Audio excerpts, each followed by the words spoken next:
दक्षिण भारतातील वैभवाच्या शिखरावर असलेली चालुक्य राज्याची ही राजधानी. साधारणतः 8व्या शतकापर्यंत चालुक्यांनी दक्षिण भारतावर राज्य केले. बदामी रंगाच्या वालुकाश्मामध्ये कोरलेल्या गुंफा आणि शिल्पांमुळे या शहरास बदामी हे नाव मिळाले. नमस्कार मित्रांनो, टुवर्ड्स द अदर वर्ल्ड या आपल्या मराठी यूट्यूब चॅनलमध्ये आपले स्वागत आहे. कर्नाटक राज्यातील बागलकोट जिल्ह्यामध्ये बदामी हे शहर वसलेले आहे. पुणे शहरापासून जवळपास 500 किलोमीटर अंतरावर बदामी शहर आहे. आता आपण बदामीबद्दल थोडा इतिहास समजून घेऊया. इसवी सन 540 मध्ये चालुक्य राज्याची स्थापना झाल्यानंतर राजा पुलकेशी यांनी या ठिकाणी हा किल्ला बांधला. या संदर्भात येथे एक शिलालेख देखील आहे. याचबरोबर बदामी शहराला आपल्या साम्राज्याची राजधानी म्हणून देखील घोषित केले. आज जगभरात चालुक्याच्या पुरातत्वीय स्मारकांसाठी बदामी हे शहर प्रसिद्ध आहे. इतिहासाबरोबरच बदामी शहराला एक पौराणिक कथा देखील आहे. पूर्वीच्या काळी अगस्त्य ऋषी यांनी येथील वातापी राक्षसाला ठार मारले आणि त्यावरून या शहराला वातापी हे नाव मिळाले. पुढील काळात वातापी नावाचा अपभ्रंश होऊन याचे नाव बदामी झाले असावे असे म्हटले जाते. वातापी सोबतच या ठिकाणा अगस्त्य तीर्थ म्हणून देखील ओळखले जाते. आता तुम्हाला बदामी शहराबद्दल थोडीफार माहिती मिळालीच असेल, तर या शहरापर्यंत नेमकं यायचं कसं ते आपण पाहूया. मुंबई, पुणे तसेच बँगलोर पासून जवळपास 500 किलोमीटर अंतरावर हे शहर स्थित आहे. बदामी शहर हे मुख्य शहरांपासून रेल्वेने कनेक्टेड आहे. मुंबईवरून रोज रात्री बदामीसाठी ट्रेन आहे, जी पुढे पुणे, सोलापूर मार्गे बदामीला पोहोचते. याच ट्रेनने आम्ही आमच्या प्रवासाला सुरुवात केली. ही ट्रेन मुंबईवरून रात्री 9:20, पुण्यावरून 1:10 तर सोलापूरवरून पहाटे 5:15 निघून बदामी येथे सकाळी 9 वाजता पोहोचते. ट्रेन 2 तास उशिरा पोहोचल्याने आम्ही 11 वाजता बदामीमध्ये पोहोचलो. रेल्वे स्टेशन हे शहरापासून 3-4 किलोमीटर असल्याने आम्ही ऑटो करून आमच्या हॉटेलपर्यंत पोहोचलो.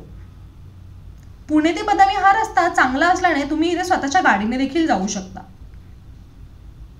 बदामी व जवळपासची ठिकाणे तुम्ही 1 दिवसात पाहू शकता, पण ती नीट पाहता येणार नाही. त्यामुळे बदामीसाठी तुम्ही कमीत कमी 2 दिवसांचा प्लॅन करा. बदामी या शहराला ऐतिहासिक वारसा असून देखील या ठिकाणी राहण्यासाठी मोजकेच ऑप्शन्स आहेत. त्यापैकी सर्वात उत्तम पर्याय म्हणजे कर्नाटक पर्यटन विभागाचे हॉटेल मयुरा चालुक्य बदामी. या ठिकाणी कपल्स तसेच फॅमिलीसाठी उत्तम पर्याय आहे. त्याचबरोबर AC व नॉन AC रूम्स अवेलेबल आहेत. बुकिंग तुम्ही पर्यटन विभागाच्या साईटवरून देखील करू शकता. हॉटेलमध्ये चेक इन करून फ्रेश झालो आणि लगेचच बदामी पाहायला निघालो.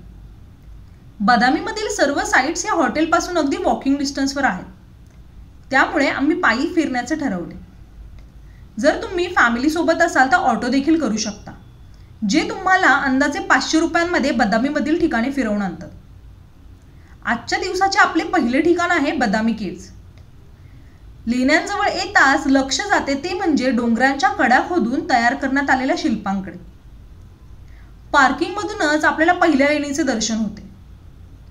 बदामी लेण्यांसाठी प्रत्येकी 25 रुपये एंट्री फी आहे, परंतु जर तुम्ही ऑनलाईन तिकीट काढले तर तुम्हाला 20% डिस्काउंट मिळतो. तिकीट काढून आम्ही लेण्यांची सफर करायला सुरुवात केली. पहिली लेणी ही नटराजांच्या रूपातील शिवाच्या शिल्पासाठी प्रसिद्ध आहे. ही मूर्ती 18 हातांची असून आपल्याला 18 विविध नाट्यमुद्रा इथे पाहायला मिळतात.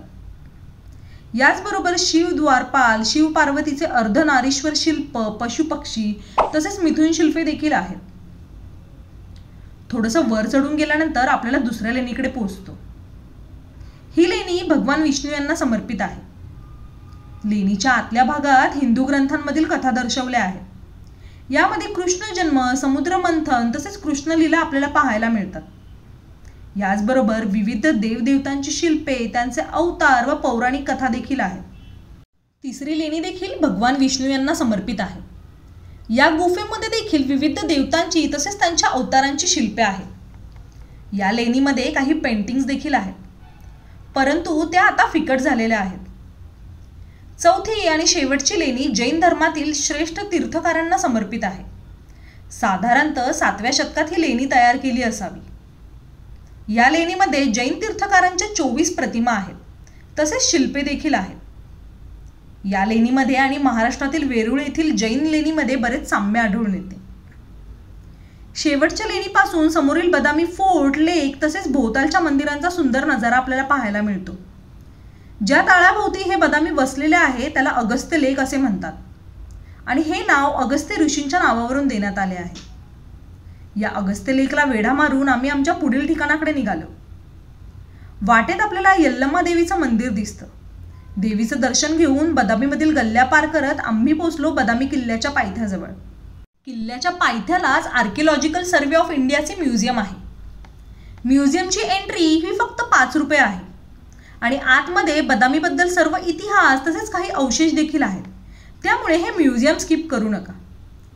म्युझियम पाहून झाल्यानंतर आम्ही तळ्याच्या काठाने फिरत फिरत आणखी काही सुंदर मंदिरांकडे पोहोचलो. यामध्ये प्रथम आपण पोहोचतो मल्लिकार्जुन मंदिराजवळ.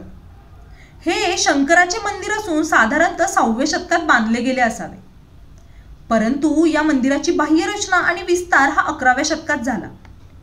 त्यानंतर समोरच आपल्याला काही मंदिरांचा समूह पाहायला मिळतो. ते आहे भूतनाथ मंदिर समूह. हे मंदिर अगदी अगस्त्य तलावाच्या काठावरच वसलेले असून त्याची निर्मिती 7व्या शतकात झाली. हे मंदिर देखील वालुकाश्माचे असून विविध शैलीतील मंदिरे आपल्याला येथे पाहायला मिळतात. या मंदिराच्या शेजारी शिल्प कोरलेले मोठे दगड ठेवलेले आहेत. त्यावर गणपती, लक्ष्मी तसेच हत्ती यांसारखी शिल्पे आहेत.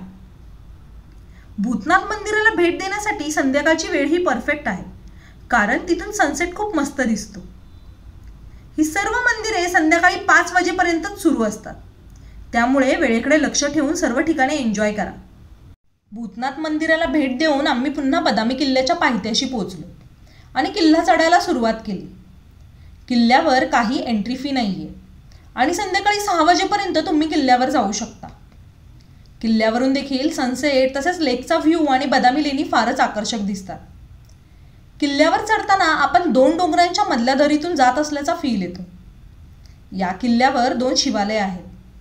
पहिले शिवालय, ज्याला लोअर किंवा खालचे शिवालय असे म्हटले जाते, जे आपल्याला अर्धा किल्ला सर केल्यावर दिसते, तर अप्पर किंवा वरील शिवालय किल्ल्याच्या वरती आहे.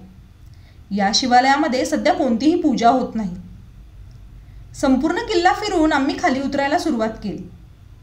बदामी शहरांच्या गल्ल्यांमधून वाट काढत आम्ही आमच्या हॉटेलमध्ये पोहोचलो आणि दिवसाचा शेवट केला.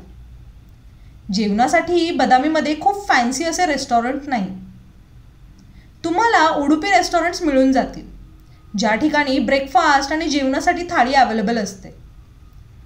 पर्यटन विभागांच्या हॉटेलमध्ये देखील रेस्टॉरंट आहे, जिथे ब्रेकफास्ट, लंच आणि डिनर मिळून जातो. थकलेलो असल्याने आम्ही तिथेच जेवण करून लगेचच झोपी गेलो. व्हिडिओच्या डिस्क्रिप्शनमध्ये काही रेस्टॉरंट सजेस्ट केले आहेत, तुम्ही ते ट्राय करू शकता. जर तुम्हाला स्वस्तात मस्त ब्रेकफास्ट करायचा असेल तर एक प्लेस सजेस्ट करू शकतो. हे खूप छोटं रेस्टॉरंट आहे आणि याला काही नाव देखील नाही. व्हिडिओच्या डिस्क्रिप्शनमध्ये मॅपची लिंक दिली आहे. बदामीमधील पहिला दिवस आपण इथेच थांबवूया. दुसऱ्या भागात आपण बदामीपासून जवळच असणाऱ्या प्राचीन मंदिराच्या समूहाला भेट देणार आहोत. व्हिडिओ कसा वाटला हे कमेंटमध्ये नक्की सांगा आणि पुढील अपडेटसाठी चॅनलला नक्की सबस्क्राईब करा. लवकरच भेटूया पुढील भागात.